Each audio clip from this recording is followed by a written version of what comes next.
Right. You look great, and we are now live. Oh yeah, look at this. You're not so shadowy. Hello everyone. Uh, Welcome to our first Tuesday, our monthly design stream. I don't want to commit. Usually they're first Tuesdays though.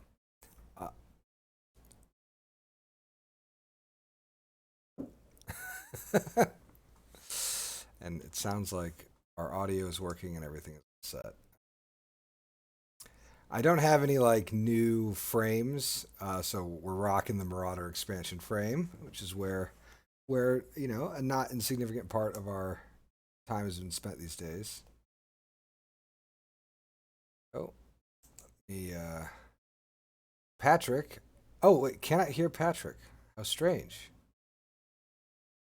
Uh, for some reason, one second. It's like not picking up the desktop audio. What's going on here? One moment, I can figure it out. I'm leaving. Oh, I see what's going on. I'll just come and sit behind you. Be right back. All right, he's back. I fixed it, Patrick.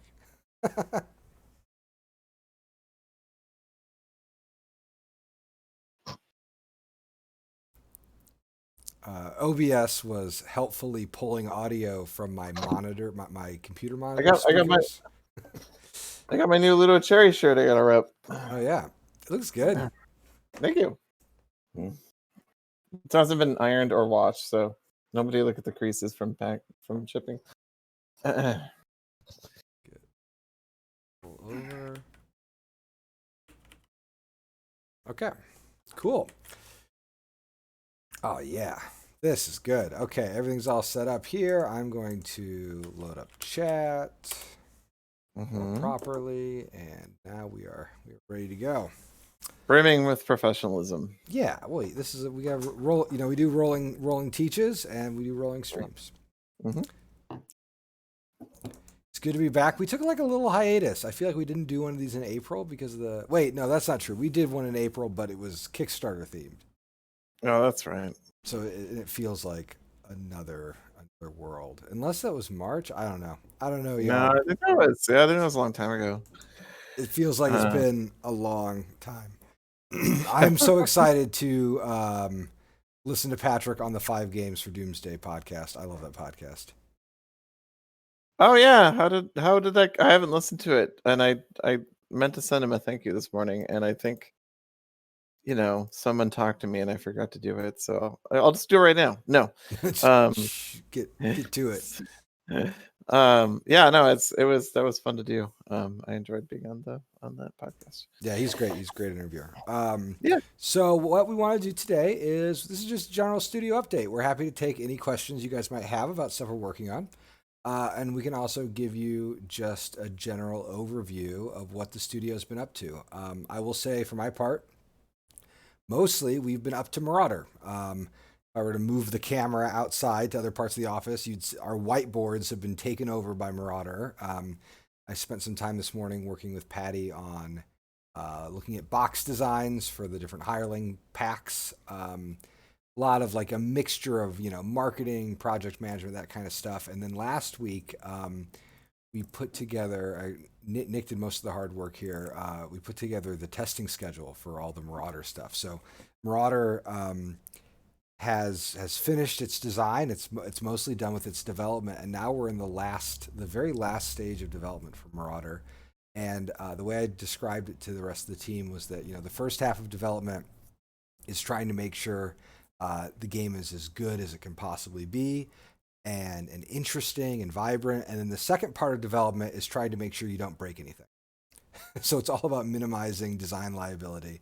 And so Nick put together a big 80 game schedule that we need to play through all those games. And we basically kind of curate these lists because you can't possibly play every permutation. So what you do is we use things like the Reach and some other systems to create a big list of games, and then we go through it and like hand pick combinations that we think are going to create certain kinds of problems, and then we test those to see how they do.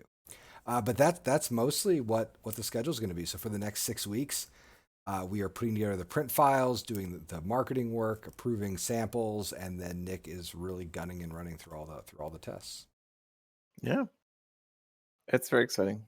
Cole and I both got woken up by children at 6 a.m. this morning. Yeah, So this is gonna be a high one of energy. these one of these high energy streams. I Yeah, went to the office today, so I'm also feeling a little bit of like culture shock. So, Patrick but is on the other side of this wall right now. yeah, It's been a yeah, long yeah, time since we've been that close. yeah, it's true. And so yeah, so but I am very excited to see how far Marta's come along.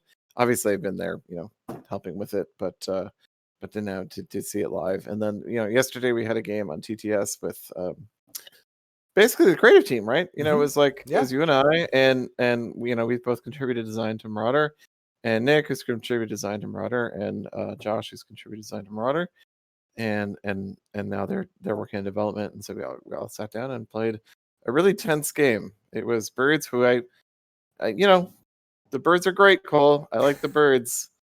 I don't like playing the Birds. That is a totally reasonable reaction. Birds, Cats, Warlord, Badgers, and it was the tightest I've seen a route map in a long time. So Yeah, it was and we had 2 landmarks too. We played with the Free City and with the treetops one. And the Free City, I think somewhere around like 20 cats died in defense of the Free City at various points in the game. I've got all blurry. I really like how they've how the landmarks have turned out really well. We had interesting set of hirelings, and it was funny. Like that game resulted in like a very small adjustment to one of the hirelings, but that was kind of it. I mean, that's pretty much where we're at. Like we expect to go into a playtest not changing anything. So it's the exception to the rule when you play a game and you're like, okay, we have to make an adjustment from there. yeah. Someone in chat asked about how the hirelings are testing the new version of the hirelings. To Nick's credit, universal love. People, I have not seen anybody say, let's take the hirelings backwards. Folks are very, very happy with how they've turned out. And I'm happy with how they turned out, and everyone on the team is ecstatic. Yeah. This again, my ecstatic face. Yeah. Well, it's the wake up early in the morning face. Yeah. So it was good. It was a tense game, and I just the whole time it was like I joked at one point. I was like, I think as the Birds, I'm just gonna get to 3 bases and score 2 points a turn to win, because that's just how we're gonna have to do it in this matchup, because it was pretty hotly contested. Yeah, with that many pieces on the board, it's gonna be a slower game, so you can get away with things. I had as the Cats, I was doing fairly okay until right at the end, and I had no sawmills for like 3 turns. Yeah. But there were just enough things that could be destroyed that I was able to make my points that way. But Joel had huge burst potential, so I was like, I better. Yeah, I better play. So someone asked about the release. I saw that Brooke answered, but I want to talk about that a little bit. So we're hopefully going to be shipping these out. May 7th is the date. And so soon, if you're in the United States, hopefully you're a Kickstarter backer of Oath, your package will be coming your way shortly. And then after all those are fulfilled, and after we fulfill our retail partners, while the way it usually works is we'll open up some pre-orders after we'll open up some pre-orders for folks who might have missed out on the Kickstarter. Usually we open up the pre-orders while we're shipping, and then those ship after the Kickstarter is fulfilled. And then there will be a wider retail release for the game, probably in late summer or early fall, which is how, we just have to make sure that all the, all the Kickstarter folks get their copies, all the retail backers get their copies. So the Oath release is imminent. We, on the back end, we are at the very end of getting the TTS updated. We're like waiting on one small thing. It's driving me crazy a little bit. And the other Oath related thing is we have a teaching video that hopefully we will be going live at the end of the week. And so that will hopefully time out with, for folks who've gotten their copy in Europe, for people who might be getting it soon in the United States, you'll have a little teaching video you can use to help learn the game. It's pretty short. It's under half an hour, and it goes through more or less the entire design. So if you've been scared about learning the game, don't worry, you'll do fine. Can I learn to play it from the video? Yeah, you can learn to play it from the video. Brooke was telling me, Brooke is writing the subtitles. So one of the many amazing things about Brooke is she takes the writing of subtitles and accessibility very seriously, and so all of our videos, including this one, will have subtitles. And that, by the way, is why there's sometimes a delay to getting the video to YouTube, is Brooke wants to give them subtitles. And she told me she finished writing the subtitles for the Oath video, and she thought, well, now I really understand how to play it. Because I've watched the video a few times and then watched it in slow motion while transcribing the full teaching script. Fair enough. All right. Well, Brooke can teach me then. Yeah, there you go. Duties is assigned. Okay, we got a bunch of questions pulling up. Yeah. Patrick, what are your thoughts about releasing Root merch? Well, I guess I can't. I'm officially not allowed to call you the Root merch curmudgeon anymore. No more. The tiles are passed. No, that's done. So yeah, we're expanding a little bit. I don't think we've announced it yet, but we was that ops meeting or a staff meeting? It was a staff meeting. Yeah, we talked about a staff meeting. Yeah. We're planning on opening up a few more paths through merchandise for Root. It's always, it's like we're kind of pushing the limits of our logistic capability right now. Please don't contact me if you're a logistics company. And so we're kind of pushing that right now. And so it's like, do we want to put additional strain on that? And then shipping a game is one thing. Shipping a size of a shirt is a different thing. And I know other companies do it. It's fine. It's just, do we want to? Is that how we're going to spend our time? Yeah, for sure. Yeah. And so we're working through some of those issues right now. And of course, there's print on demand places, but then we make $1 per shirt. So then we got to look at it like, are we doing this because we just want people to advertise the game, or are we doing this because we're trying to turn this into something that'll help sustain the lifespan of the company? And so we just have to bounce those things. I think we've been talking about that. I can't even remember what we've settled on. I know that I know what we settled on. But I feel like we're not gonna. Yeah. It's good. It's different from stuff that we've done, is all I'll say. Yep. And I think folks are going to really like it. The Marquise plushie is coming along well. Yeah. I don't think we're waiting to share the pictures of the prototype until we get a few things adjusted. Yeah, a few things need adjusting. So that's going on. Somebody asked about when we start for Oath future development. When do you begin thinking about expansions, release, all that kind of stuff? So the question for the Oath expansion has to do a little bit with what is the size of the sustaining audience, which is a really hard question to figure out. You can guess, but I feel I don't know, I'm really cautious about this stuff. So I kind of want to wait till the first round of good and bad reviews so that we can understand. Well, I mean, one, I want to make sure that there's an audience for it. But two, I also want if there are things about the core game that I can improve with an expansion, then I want to know what those things are.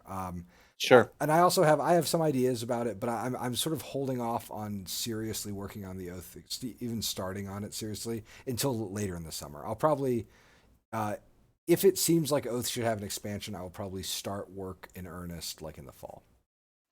If you follow my Twitter account, you saw Colonized Bad Ideas that I posted one day. Yeah, we had a bunch of bad ideas for Oath expansions. I think the corner board from Talisman was one of the correct. Thrown out there. Put a dungeon board. We put a dungeon corner board on Oath. And see what people do with that. But more practically, there's business. If I can talk about the business part of that, there's other business stuff. There's other concerns that we have about there's a lot in the air right now with what is the market going to look like after COVID? As people start going back to work, as people start going back to games in person, how is that going to shift? And to counter Cole a little bit about reception, we've gone ahead and pulled the trigger on a second printing. I believe we did. I think that's been announced officially.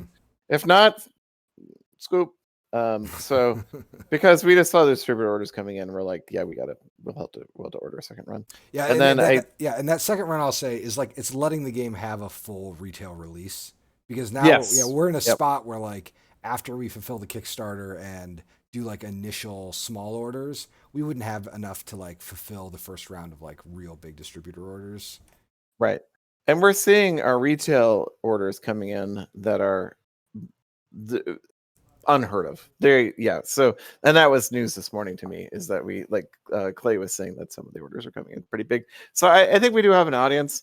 And then, the question then is like, as we grow, how do we like, are we just going to keep offering games inside this 2.2 3.2 weight window that we're in, and like really feed that market, that like our core audience, or will we expand out? And that's, I think, an Oath expansion I think fits into that question pretty well, because do people want to see more Oath, or does Oath need more Oath? Yeah, I mean, and I think like Oath 2 is like that it's growing our line on the heavier end, and we can decide if we want to keep. Yeah, for sure. And I think that's where we need to see the reviews. So I mean, and the things we've discussed, I'm all for. They sound fun. It's just we have to see what we're gonna do. So all right. A few people have asked about Fort I've beaten that to death. expansion, and let's see, there is a Fort expansion. It's coming, and it's amazing. What else can I say? I don't think we've announced anything. Maybe I think we have announced the subject. I mean, anybody? Yeah, I mean, we have announced the subject. It's been on the Discord. People can play it, it will be hopefully a summer release, or maybe late summer release. Yeah, I think it's at the printer. Yeah, it is at the printer right now, and it's super good. I cannot like overemphasize how good it is, because I really like Fort. I'm very happy with how it turned out. I think it's really sharp, and the expansion to me, like I would almost I mean, like, so I love Race for the Galaxy. To me, the expansion of Fort like puts that game in direct competition with Race. I think it's really, really, really, and it makes the game more strategic and also creates some really cool combos that I think folks are gonna love it. It's also cute. It's super small. It's just a tiny little box of cards. All right, I'm just writing down. I'm taking notes for the questions. Fort expansion is cute. Patrick scrolls. I'm making an agenda for us. Oh, all right. That's terrifying. Okay, so we just talked about the Fort expansion. Yeah, we've talked about Oath. Yep. Talked about Oath. That is good. Yeah. So what do you want to get to organically? There's been a bunch of questions about Voidlitch. I'm happy to talk about. I'm shuffling in my hand right here. This looks like a root deck, but it's actually the Voidlitch deck, and so I can talk about Voidlitch. And even I can show you my playtesting cards. These are the Voidlitch mugs too. Yeah, these that I'm shuffling in my hand. No, this is any deck of cards on my on my desk is going to become the thing that I futz around with. Sure. So here's what I'll say about Voidlitch. Voidlitch is in a really interesting place. I love the idea of this game, and I like the challenge of working on it, because Oath is heavier than Root, right? I think that like as a teach, it is not. I mean, obviously, like learning all the Root factions is going to be a bit of a feat. But, I told folks back when the Oath Kickstarter launched that Oath was like learning 2 or 3 Root factions. And I like largely stand by that. I think it's a little bit harder to play than Root, just because there's a lot you can do. But in terms of the systems that you have to understand to play it, I mean, it's like learning a few Root factions at the same time. And that was done by design. We wanted to make a very big game that also, but that didn't take all day to play. And we also wanted to make a game that was like high content and also a little high complexity. For Voidlitch, my hope is that the design is lighter than Root. Maybe by the same differential that Oath is heavier than Root, Voidlitch will be a little bit lighter than. It is so it's a space game. And the way that it works is it has some very simple core mechanisms around like the movement of ships and how they battle. A lot of the systems are kind of hybrids, like simplified hybrids of like the Root battle system and the Oath battle system. So for instance, The allocation of hits is very very fast. It's a lot. It's similar, has similar kind of curve to that of Root's combat system. But when you fight in Voidlitch, it's objective based. So you decide like if you're going to try to like steal like their weird relic that they recovered or resources, or do you want to push them out of your sector, or do you want to just try to do damage to the enemy fleet? So it has that kind of like choose your objective and then resolve combat. And the design is it's a game that's driven by the Chronicle, a little bit like Oath, but instead Oath is very system driven in the sense that like a mountain will erode in Oath. Like it could take several games to like break down a kingdom into its component parts, and it has a kind of like messy historiography. And Voidlitch isn't like that. Voidlitch is very pulpy and fast. It's meant to be played in kind of 2 to 3 game arcs. So if you build the death ray at the end of one match, in the next game, the existence of that death ray changes the victory conditions in that game. It gives you access to that power, and that you're in kind of like a 3 episode saga. I thought a lot about like how the Star Wars trilogies work, and like that kind of like I don't know, the kinds of stories, both in terms of like the length of time being represented, but also the scope of story. And I'm trying to make a game that like really capitalizes on those kind of narrative notes, because a lot of space games are like they're very much like Civ games in space, right? They have a kind of like sweep of empires, and I'm trying to direct it towards something that's like a little bit smaller in its narrative scope. Like that doesn't necessarily take the place over generation. The game is driven. So last thing I'll say about it is the game is driven by this funny card system I'm working on.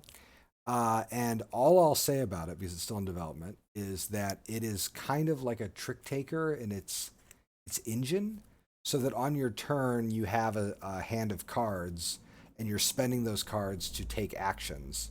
And then depending on who's winning the trick, it's changing who gets to control what sort of actions. So like if I lead with like a battle action, we're resolving mini battles, and then people can also use their hands to change, to take the trick, so that on the next round they can say, "Hey, we're done with battles. Now we're in a phase where we're going to do like production or things like that." And so I'm trying to experiment with like, whereas Oath has these like longer turns and a bit more chunky when it comes to its narrative composition, Voidlich has a lot of like uncertainty and positional and initiative plays, which I think lend itself to the kind of spaciness of this. So anyway, that's a long little bit of Voidlich. This is as much as I think I've talked about that design. And I'll be there shaking him, like shake and bake.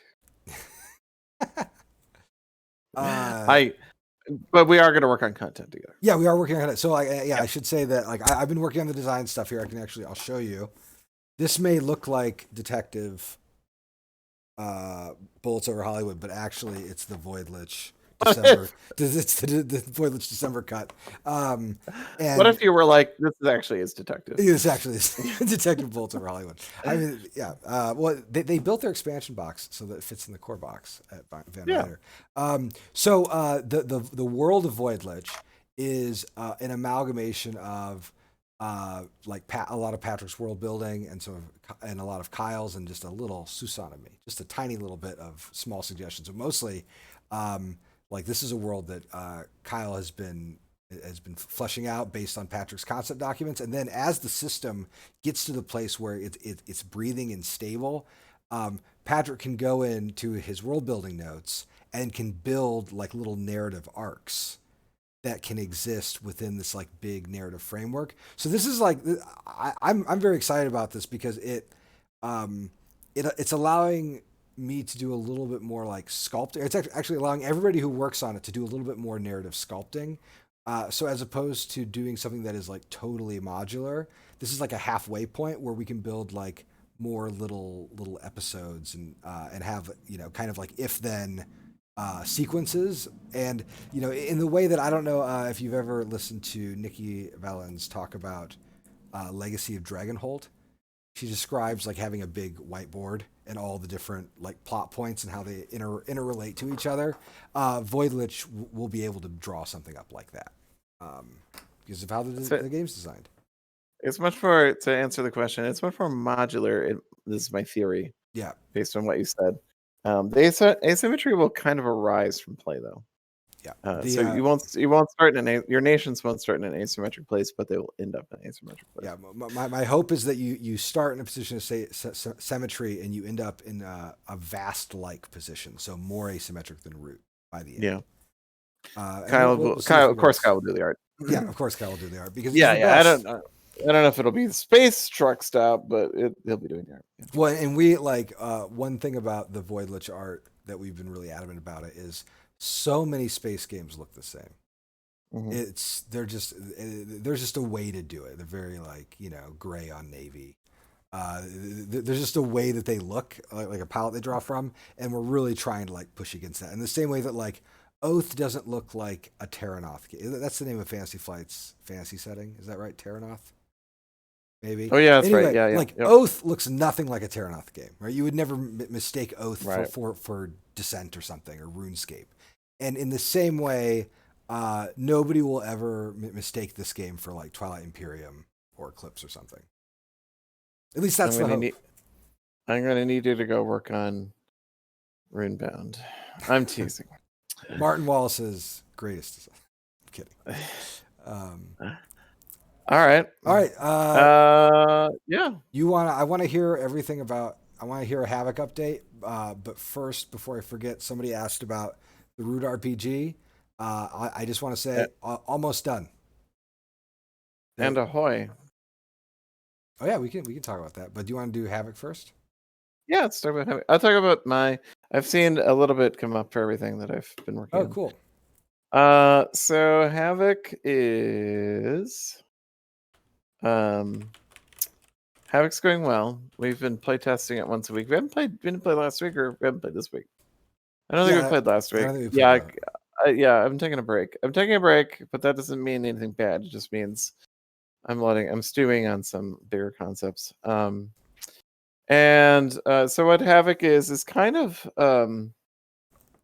it's like a fantasy brawler, so it's going to be using Kyle's skill set for making fantasy characters.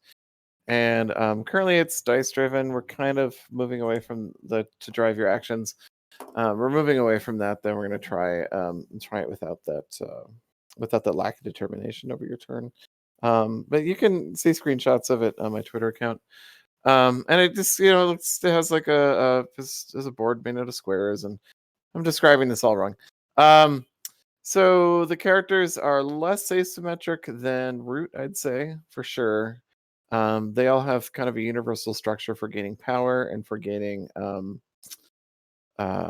dice and for gaining points as the others. And then as the game goes on, you gain more powers that make you a little bit different from the other players. So a little bit more variable player power.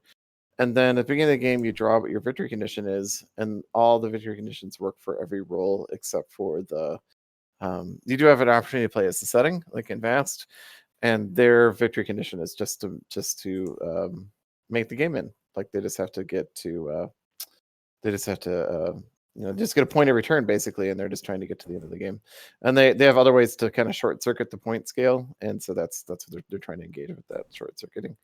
It's been going pretty well. I've really been enjoying playing it. Kyle and I had a discussion about what like kind of the board's geography and to get the players to move around more. And I think we've pulled it off. I put in a system for having the characters are able to brace. When a character is braced, they can't move, but they're more dangerous, and so players tend to move away, and then they can come out of it and strike.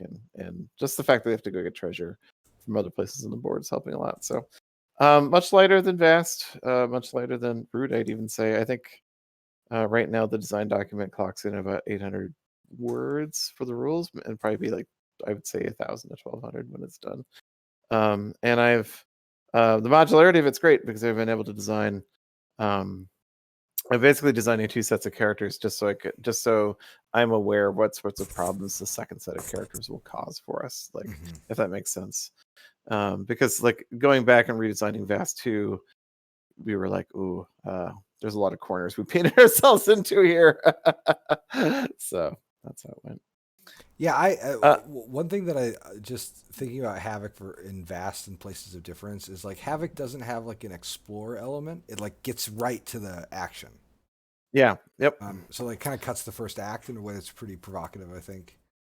Yeah, the map is completely open when you start, and then starts becoming more limited the way that Vast does at the end of the game, because lava starts boiling up and destroying the board. Yeah, sorry, go ahead. No, that was it. I was just chiming in about Havoc. It's pretty cool. Also, it has brambles, which I don't know. It's my favorite terrain from Titan, so I was happy to see brambles. And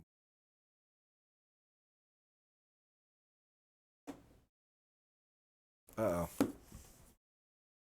he's done. He's done been muted. 1 second. I'm mute. I'm mechanically muted. Oh, this stupid headset. I put my hand down on it. Okay, sorry, go ahead. What were you saying? Oh, I was just talking about how much I love brambles. Just as an Oh, idea. yes. Nothing important. And then, yeah, and Kyle gets excited because the demon ape character can stand on top of rocks and throw rocks at the other players, which need to get toned down a little bit. It was pretty good option, but yeah. So that's I've been working on that.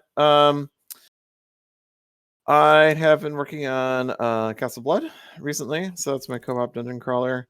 I don't know if it's publishable yet. We really got to test market the heck out of that when it comes time. Had a really starting like amazing realization about it that I guess I was moving towards. I basically I was building each scenario like kind of like a zombicide where there's a map and you know that there's going to be spawns on the map, and I was doing a little bit more with building out like a mission structure, like, so you know you go into this dungeon and you have to do X in this particular scenario. And as I was playing it, I just was like getting really kind of listless during the second act of the game, and some of that was just flow issues with the core assumption of the game. But you know, I was watching a video review of a video game, and the person's review said that the problem with the game was that there wasn't any that like each level. It was a game with levels and episodes. It was an old boomer shooter, and they suggested that the problem with the game, there was no narrative tension in how the levels were built, so that there was no end to their levels. It was just someone had built an environment and then they put characters in it to fight you, but there was no like build up at the end. And so I went back and redesigned Castle Blood with the system where every time the hazard die reaches the level of dread required to give the monsters an extra action, something happens. Also, it's not an event. It's like the victory conditions change and more monsters arrive, or new traps appear, or whatever. The dungeon will change, or you put more map down. And boy, has that been a lot of fun. I've been having a lot of fun with the game now. Now that that's taken place. Frustrating. I'm in a frustrating spot with it because I like want to like finish. Like I've been trying to like get the prototype back up because I'm not a graphic designer like everyone else on staff is. So I'm trying to get the prototype back up to a place where I can show other people and see how it goes. Because I have like a kit kind of cobbled together. But if I played it, I'd be like, no, that's don't touch that piece. That's not actually there, you know. So I'm trying to get everything back to the way it was. And I need like a little bit of I might need some graphic design help, but I'm getting there. So yeah, so I'm cruising along on that. That's been kind of eating up my time. Someone asked about Path. I honestly haven't played Path since October, so I haven't been able to get back to it. We discussed like where it would appear in the schedule, and it's just it's a little far out. So it's interesting you talk about like building prototypes. I saw somebody ask in chat about the impact of like COVID and Zoom and work remote and all that stuff on schedule and process. And like there have been, of course, tons of impacts. I feel like you and I could each like any hour panel about how it's changed workflow. And also design practice too, right? I was talking with Patrick about one of the last Oath playtests that I did in the office was an experimental branch that had like micro turns, which didn't really work, but it was an interesting path. But we didn't end up going down that path because oaths slightly longer than average turns make it very easy to test online. It actually like lends itself really well to like play by forum and lends itself really well to TTS, just because like you take your turn and then the next person goes. There are very few interrupts. Um, and when you play in person, it gives the game a slightly more old-fashioned feel, a little bit like an old like Mask Trilogy like action point game. Um, Mhm. but that was a pressure that was really it reflected the circumstances of its creation. Uh, I've actually been resisting building a TTS for Voidlitch. Like the only copy that exists is the copy in the box next to me, and it's because I really just don't want to build it on Tabletop Simulator. I want it to be not natively digital. I want it to like come from a physical space. When I was first building the proof of concept for this design back in November, I took out I happened to be in the office with Nick and with Ted for about a week, and I took out decks of cards each day and was like, okay, we're gonna play this, and we're gonna find this game through a rapid iterative process that is not really theory crafting. It's just us like playing on a table, looking at each other. And I want to kind of like stay true to that with the design. And so I think uh, it's not as if one method is better than another, but I think for doing like a lighter design, I certainly want to not. Uh, I don't want to do the early stage of the design in a digital. I'm concerned I've been failing design here. I mean, I've had I've had a rough year. I think to myself, if I made Castle Blood a physical prototype and just left it set up in my basement and played it, like during my design time at night by Mm-hmm. myself, it could benefit from it because I want the like like you said, I could rapidly iterate the solo playtesting alone, and I might when I'm trying to type at night or work at night, I'm not getting a ton done right now, so maybe having something physical to do would help that. The concern I have about that for Castle Blood in particular is I've really enjoyed playing it like on Twitch and things like that too. And so like I want it on TTS because I want to build it like the audience is giving me good feedback. And so I've been like kind of wrestling with that. But maybe I should just try building it. What do I got to lose? Cutting cards Yeah, in front of the TV for an hour? right. And see how that builds. And when you say that too, I am concerned about like Havoc might be too big. Like it's Yeah, like like a it's all physical. distorted. Yeah. Yep. And I'm curious to see, or it might be too small. I just don't have a good sense of what the board presence is going to be yet, and I think that might be worth doing. Maybe I'll turn over the files to whoever our production intern is when we hire them Yeah, well, for Havoc. one of the things about digital playtesting that's really lovely is it allows you access to just so much more playtesting bandwidth than you ever have. So like I can push out a new version, go to sleep, and when I wake up, there are like 10 games have been played. Right. And part of that, the reason why that's happening, is both because there are a lot of people out there on the internet, but the other reason is that when you think about the process of prototyping, the onus, the work is really on the person leading the playtest, and so it's exhausting. If you're iterating, you are exhausting your playtesters. Hmm. But now with Hmm. digital playtesting, the only people you exhaust are your team, because Right. it's a lot like we're working on a video game where when I say, hey, the new version's dropped, a bunch of people are going to start scheduling tests because all they need to do is download the new TTS file. It takes a second. And so it gives you access to just a very different kind of playtesting base, which can be great for building games like Oath, right? I Hmm. mean, with Oath, we just had so much content to test that a lot of our testing system, I mean, that game was actually helped a lot by the pandemic because we were able to put more polish on that card list than any game I've ever worked on. Um, It and might be a unique experience, unfortunately. yeah, correct. I don't think I will ever make a game of the size and scope of Oath. I think Right. it's possible that the game isn't done, that we do more things later, but I that kind of focus was really there were a lot of people at home with extra time who fell into the community of oath testers and who Right. helped us make it. That kind of thing doesn't happen more than once or twice in a person's life. If I can be an old man for a minute, but Oath always reminds me of when first edition D&D was kind of getting sunsetted and they were starting to work on second edition. They sent out a survey with Dragon Magazine. That's how old I am. I played first edition D&D. And they sent out a survey with first edition with Dragon Magazine saying, what do you actually want in a second edition of Dungeons and Dragons? Because the first and second wasn't a ton of change anyway. It was, but from advanced, from advanced D&D to second edition. Yeah, and so like, what do you want from it? And one of the questions on it was, how long should the DMG be?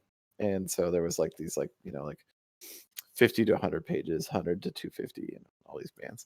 So of course, me being 12 and having ample time to just sit down and read books like that marked off, I would like to see 1,000-page DMG.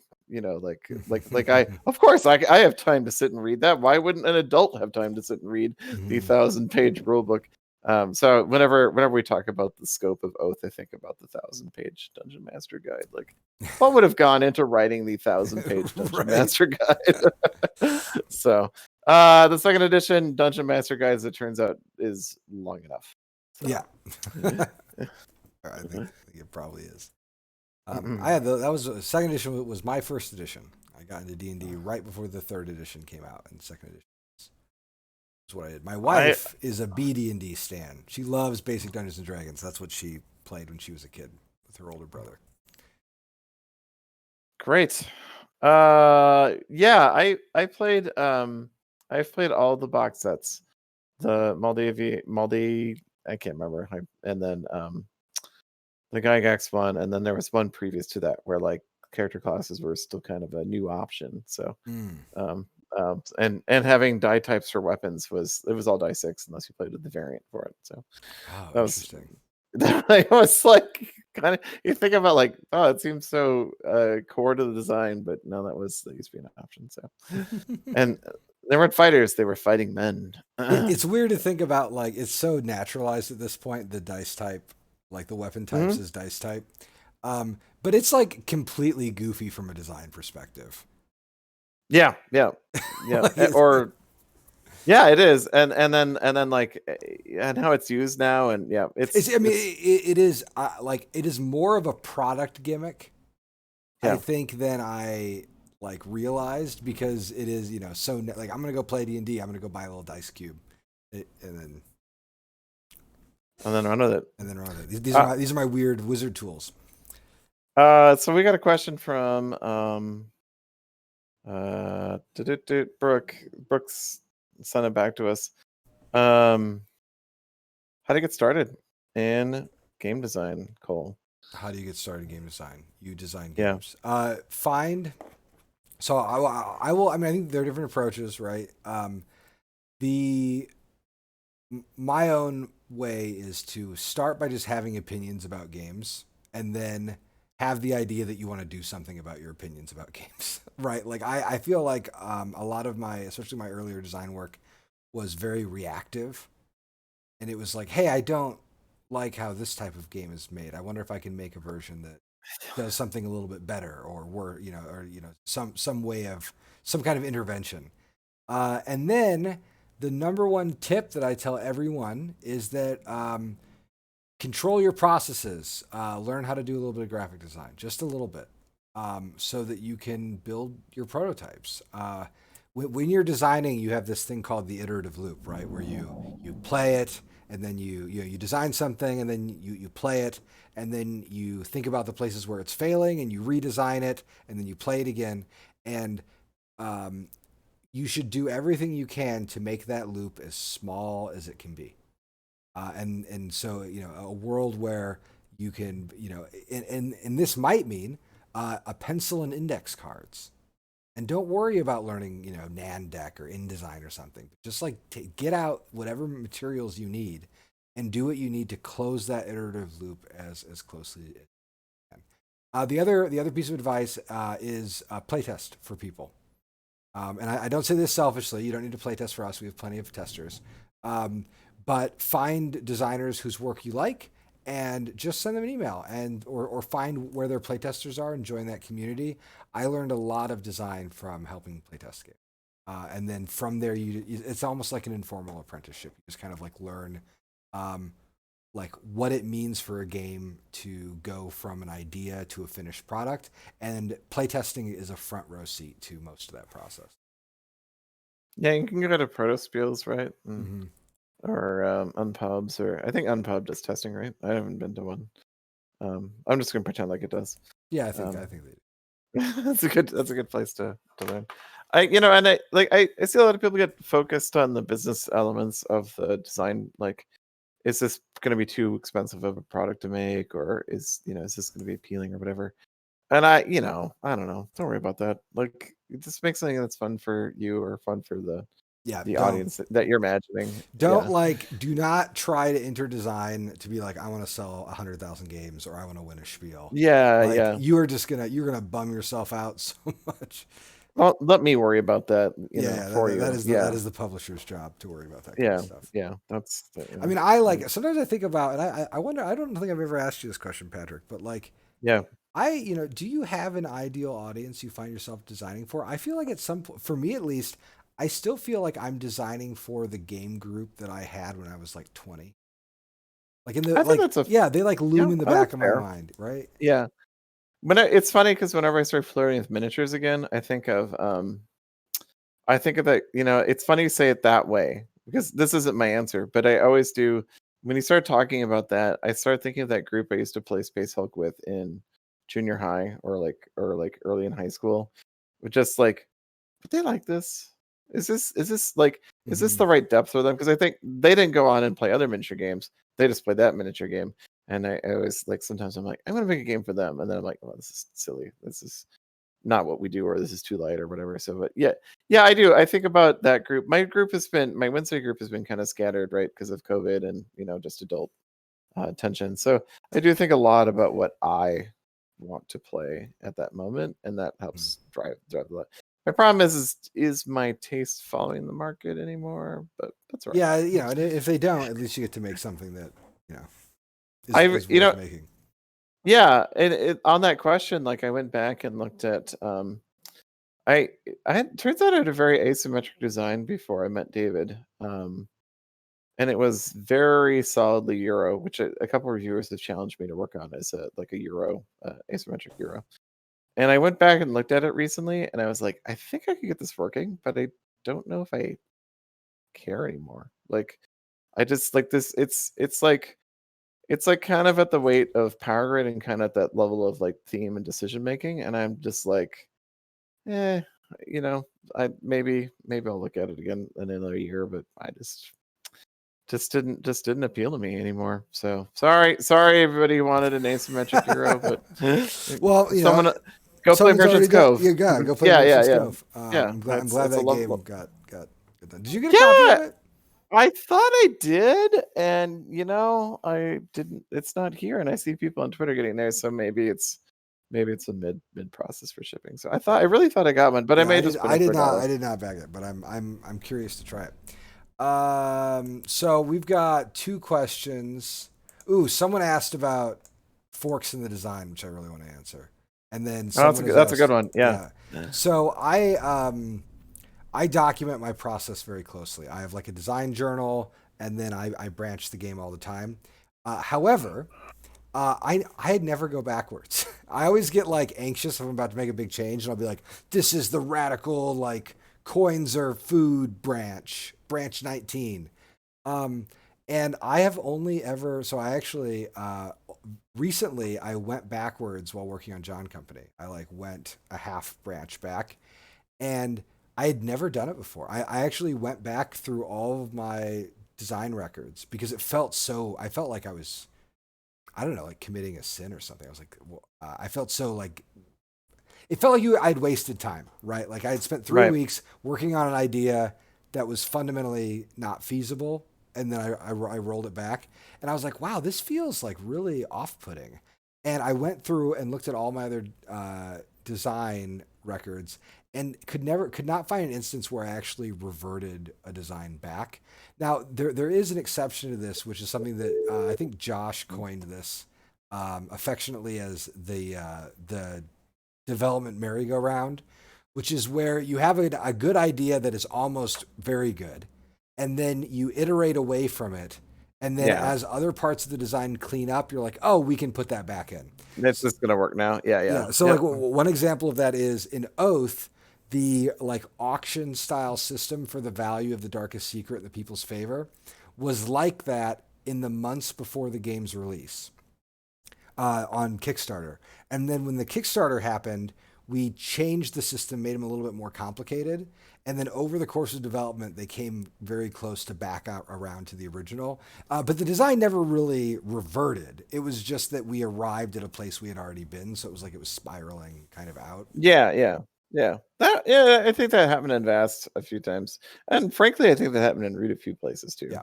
Yeah, with you, not yep. not me doing it, but yeah. No, yeah, yeah. They're just sometimes you like are sometimes your first instinct is quite close to the correct one, but it like you don't fully understand why something is working, and it takes like a lot of failure to And you need that other space to see it right. Yeah. Yeah. So. I mean, in the case of John Company, we found that like we fixed a bunch of critical problems that were hidden, and then went back and were able to like put the facade back on. And then do you want to talk about the new Badger changes, or should I? Or I don't understand them yet. A friend? Yeah, I don't think you might have you played them since they got changed. Hello, Josh. I mean, I was in the game with him yesterday. Yeah. No, I didn't know if you had actually played them. No, I haven't played them. They so what? Here's what I'll say about them. If you were Hi, Josh. If you were upset about the dice rolling, it's gone. And it was funny. I remember I had a conversation with Josh. We were talking about it, and I was like, "Oh, it's like an obvious like input output like Jeff Eggleston design problem, where you can just pre-print the die rolls on the pieces."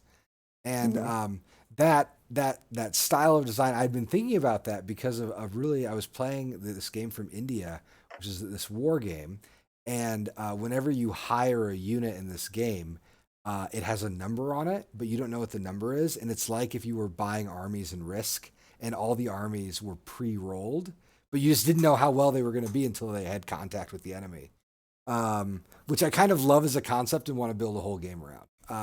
But so we were having those conversations. That's amazing. Yeah, I like it. There are some Civil War games that use a very similar system where you just don't know the quality of your troops until they have contact. I mean, that's literally like the paper that came, like the military science paper that came out of the Civil War, right? About veterancy was like, until a unit makes contact with an enemy unit, you will never know really how well it's going to fight until it's actually in combat. Yeah, and that takeaway is yoked with the fact that some units are much better than others, like in the Civil War, and a lot of Civil War games reflect this, where like the veteran troops are worth like 5 times as much. And they're really doing most of the fighting. Yeah. And the decree style, I don't know. I mean, I guess I would let Josh's development diary really speaks for itself here about the changes.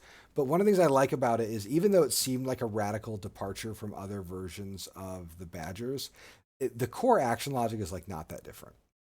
So it was like a lot of moving around. It was like rearranging the room of your house, and you spend like 12 hours and everything moves, but in the end, like a chair is now on the other side of the room or something.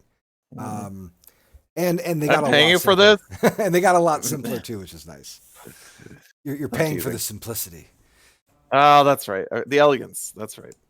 So. Yeah, so we're cooking on a lot of things right now.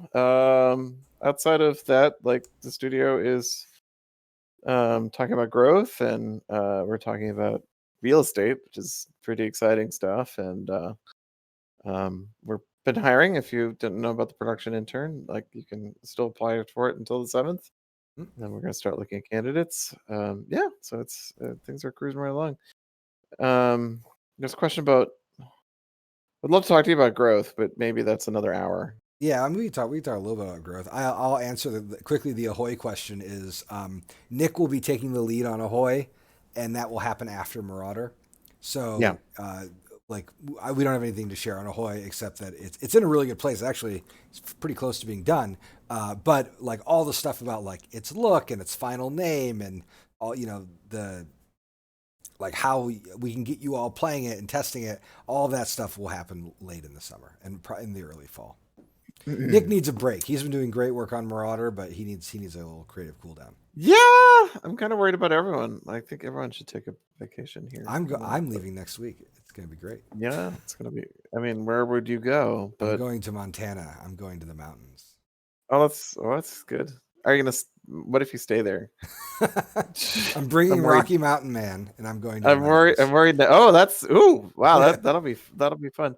I need to read that. That looks fun. I haven't. Oh yeah, I'll bring it in. It's a scream. Yeah, I'd probably just order one. That's fine. So cool. Anything else you want to talk about, Cole?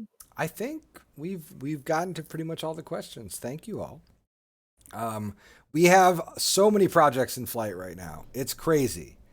It is weird to me. We've been talking about this a little bit in the studio that like Nick finished a whole dang expansion for a game, and we just have it. It's just ready, like it's just in production, and I don't know. We've like hardly talked about it because Fort is handled a little differently than some of our other projects. Yeah, and then we've got like Ahoy in the chamber and Havoc in the chamber, and Voidlitch is in movement. So yeah, and I'm working on a lot of stuff just because I'm trying to develop my skills. I mean, the people who are watching don't understand that like there was like an 18-month stretch there where I was doing some design, but it was like,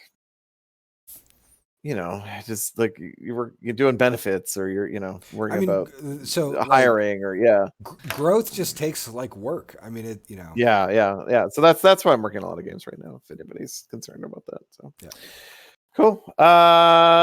Follow us on Twitter, Cole Worley, H4R, and then Patrick Leader without an A, and then of course Leader Games. If you didn't get to your question, I'll be happy to answer it on we can do follow-ups here, and we'll be back in a month for another design chat. Hopefully, you just promised. It's at some point in June we'll have a design chat, our first summer design chat, and maybe we'll have some things to show. Patrick and I are both horrible at keeping secrets, so if you're interested in any of the designs that we've talked about, follow us on Twitter. You will see all kinds of early images of things because we just like sharing them with you all. Havoc has a lot of art for where it's at in the design, so I want to thank the chat for our first design stream where nobody asked us to provide a root big box. Oh my god. It's really remarkable. I'm crying a little bit. My eyes are welling up. So SP Shaman just showed up. He was I'm going to call him SP Shaman. Yeah. He that was his refrigerator that I posted on Twitter last night with my tweet about Root Faction confirmed in reference to Kyle's art, where I confirmed that there is indeed a bird faction in Root. So that's amazing. Yeah. He's carrying his philosophy to the real world. All right, take care, everybody. All right, take care. Have a good day.